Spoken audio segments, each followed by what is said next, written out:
إما أن العبد يصدق مع الله ويعلم أنه يعامل ملك الملوك وأنه يعامل من يسمع ويراه فيري الله من نفسه الصدق. L'histoire de Omar ibn al-Khattab, radiyallahu anhu. Aujourd'hui, je vais vous raconter l'histoire fabuleuse de Omar ibn al-Khattab, radiyallahu anhu. Omar ibn al-Khattab. Omar ibn al-Khattab. Ouais, c'est ça, Habibi, c'est bien comme ça qu'on le dit. Il était l'un des compagnons du prophète, sallallahu alayhi wa sallam, à la vie incroyable. Nous allons découvrir ensemble ses qualités. Une qualité, c'est quelque chose que tout le monde va aimer chez toi. Et ce qui faisait de lui un homme extraordinaire et si important auprès du messager d'Allah, Muhammad sallallahu alayhi wa sallam. Abi, mais qu'est-ce qu'il y avait d'extraordinaire? Habibi, quelqu'un d'extraordinaire, c'est quelqu'un qui fera des choses que tout le monde n'arrive pas à faire. Quelqu'un qui aura des qualités, comme par exemple une personne qui sera à la fois gentil, et ça c'est bien d'être gentil, souriant, c'est super d'être souriant, courageux, qui n'a peur de rien, aimant avec ses parents, par exemple, tu vois? Eh bien ça, un enfant qui est comme ça, c'est un enfant qui est extraordinaire. Eh bien le sahabi radiyallahu anhu wa ardahum jami'an était un homme extraordinaire, un homme très intelligent, amoureux de la justice, et toujours là pour aider les plus faibles et les protéger. Omar ibn al-Khattab radiyallahu anhu était connu pour être un homme imposant. Imposant, Habibi wa Habibati, cela signifie quelqu'un de grand, de fort et de musclé. Fort, grand de taille. On le surnommait même le petit lion. Moi aussi, je veux être un lion de la Sunna, Abi. Moi aussi, je veux être un lion de la Sunna, Abi. Allahumma amin ya Habibi, ya Rabbal Alamin, qu'Allah fasse de tous nos fils et toutes nos filles des lions et des lionnes de la Sunna, ya Rabbal Alamin. Il vivait à la Mecque, dans la même ville que le prophète, sallallahu alayhi wa sallam, et faisait partie de la tribu des Quraysh. Son père, Al-Khattab, était un commerçant. Un commerçant, c'est quelqu'un qui achète des choses et les revend. Et il était plutôt sévère envers son enfant. Abi, c'est quoi sévère? Abi, tu nous as dit qu'un papa et une maman doivent être doux. En nous enseignant des limites, c'est ça? Oui, c'est vrai. Un papa et une maman doivent être doux et toujours enseigner les limites. Mais quelqu'un de sévère, c'est quelqu'un qui va trop loin, tu sais. C'est quelqu'un qui a oublié la douceur et qui parfois peut être méchant, qu'Allah nous préserve. Il confia à son fils la tâche de s'occuper de troupeaux. Un troupeau, c'est par exemple plein de moutons, ou plein de vaches, ou plein de ce que tu voudras. Eh bien pour lui, c'était des moutons. Et il devint donc berger. C'est quoi berger? Alors un berger, comme je te le disais, c'est un petit garçon, alors souvent ça va être des petits garçons moins petits, qui vont s'occuper des bêtes. Il va sortir, il aura peut-être 15, 20 ou 30 moutons, et avec un petit bâton, il va les diriger pour aller manger de l'herbe là-bas, aller boire là-bas, et revenir ensuite le soir. Son travail de berger lui permit de réfléchir sur la création, d'être proche de la nature. Il était connu pour son intelligence, mais aussi pour sa force.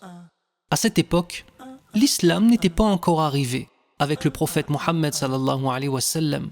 Et Mohammed sallallahu alayhi wa sallam n'était pas encore le prophète d'Allah.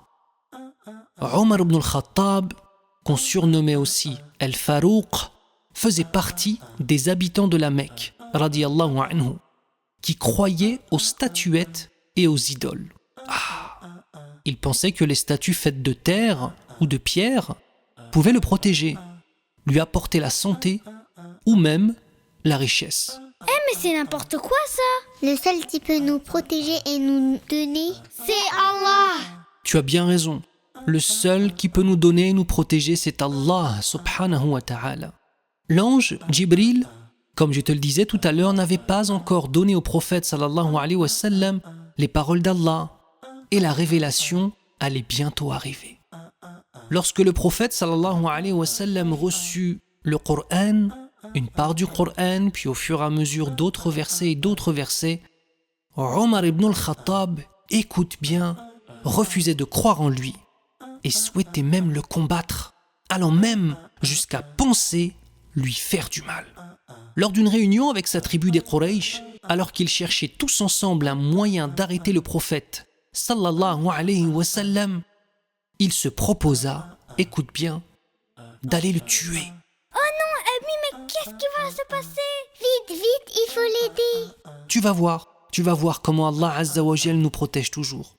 Près de la montagne de Safa, le prophète sallallahu alayhi wa sallam se réunissait dans la maison d'un de ses compagnons.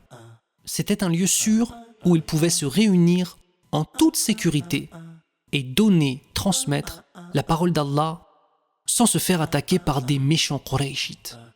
Omar ibn al-Khattab radiyallahu anhu décida d'aller à sa rencontre pour commettre son crime.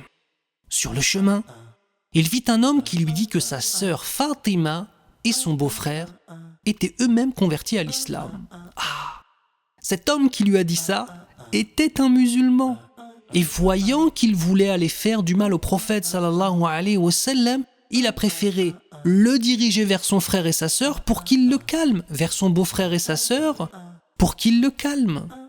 Et ainsi, Omar, pris de colère, il repartit en arrière. Il alla à leur domicile avant de rentrer. Et il entendit réciter le Coran. Il entra brusquement dans la maison et commença à se bagarrer avec eux, car l'idée de voir sa famille devenir musulmane lui était insupportable.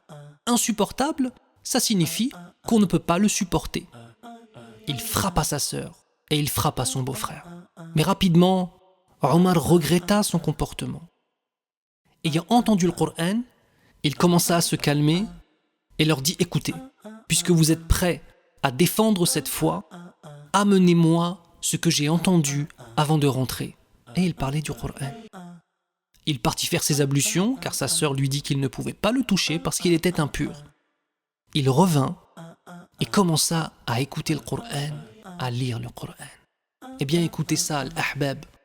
Ce jour changea la vie de Omar ibn al-Khattab radiyallahu anhu. Son cœur fut empli d'amour par la beauté des versets qu'il avait entendus. Il alla calmement retrouver le messager d'Allah, sallallahu alayhi wa sallam, et, écoutez bien, il se convertit à son tour. Allahu Akbar. Il avait alors 27 ans. Alhamdulillah, j'ai eu peur qu'il fasse du mal au prophète. Alhamdulillah, moi je l'aime trop le prophète. Oui, Habibi, moi aussi la première fois que j'ai lu cette histoire, j'ai eu peur pour le prophète sallallahu alayhi wa sallam, mais Allah est toujours là pour protéger ceux qu'il aime. La suite de l'histoire dans le prochain épisode, Inch'Allah.